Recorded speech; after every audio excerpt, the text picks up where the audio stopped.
Hello, it's Matthew here from the Nations of Sanity project, a project that's based on the assertion that crime and law can and should be defined by the concept of individual self-ownership and established as the terms of a peace agreement.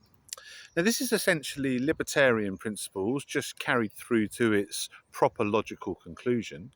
And for this video, I just want to speak about immigration and the proper libertarian approach to immigration. Now, there's two elements to this topic. There's the principle aspect, and then there's the pragmatic aspect. What do we do in the real world? Now, first of all, dealing with the principle element, the principle is pretty clear and simple. Libertarian property rights are very clear. We only have the right to exclude people from our rightfully owned property. We don't have the right to exclude people from anywhere that we do not own. So the immorality of immigration controls is kind of revealed from a principal aspect pretty simply and pretty easily. But then we have the pragmatic aspect, and that is with regards to there's a lot of negative externalities associated with immigration. Now, the libertarian solutions to this are actually a lot more effective than a lot of the solutions that people bandy around, like immigration control and deportations and things like that, which, as I say, are in violation of libertarian principles. But what is also in violation of libertarian principles are all the many things that cause immigration to be a problem, because organic free market immigration would not be a problem, but government subsidized immigration is a problem. And the libertarian solution is to end that subsidizing, is to stop the government from, ideally stop them from robbing us, but even if we can't stop them from robbing us, to put walls around our welfare system so that it's not a simple case that people can so easily come over to this country and exploit the resources and infrastructure that the people already in this country have been forced to pay for. Now, obviously, the ideal situation would be to completely end the theft, would be to abolish government, and that's obviously the solution that the Nations of Sanity project presents.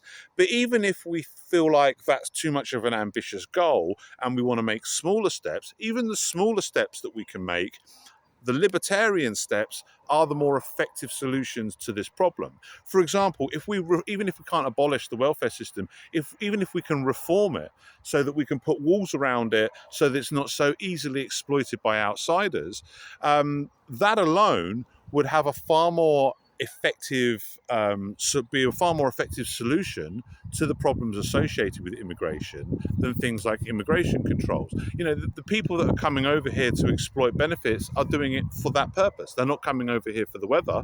So if we fix the welfare system, or even reform it to a degree that it's not causing these so many negative externalities associated with immigration problems, then not only will we solve a lot of the immigration problems, but we would fix a lot of problems that need fixing even without immigration, because welfare is a problem even without immigration.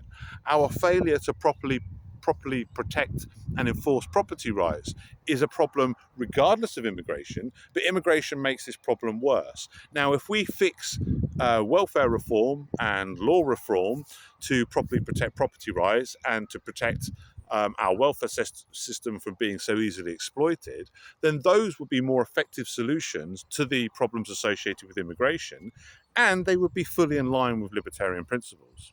So to cut a long story short, the proper solution according to libertarian principles is also the proper solution when we're looking at it from a purely pragmatic point of view.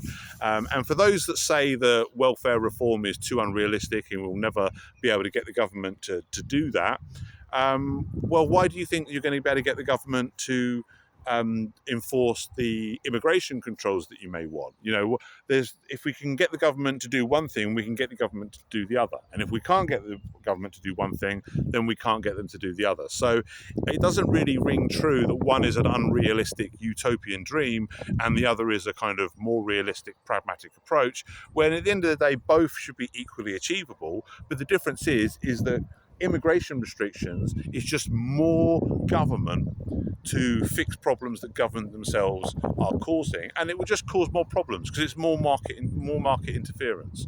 The problem with immigration is not a problem with organic free market driven immigration. It is a problem with government subsidised immigration.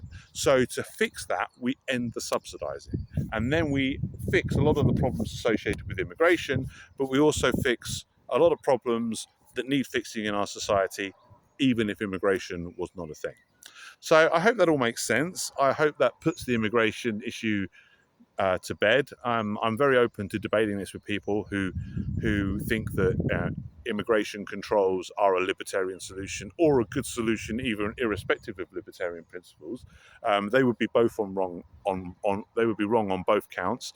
And I extend an invitation to debate anybody that's pushing for immigration controls as a valid solution, because that's not the solution. The solution is to stop subsidizing immigration and allow immigration to become an organic free market phenomenon.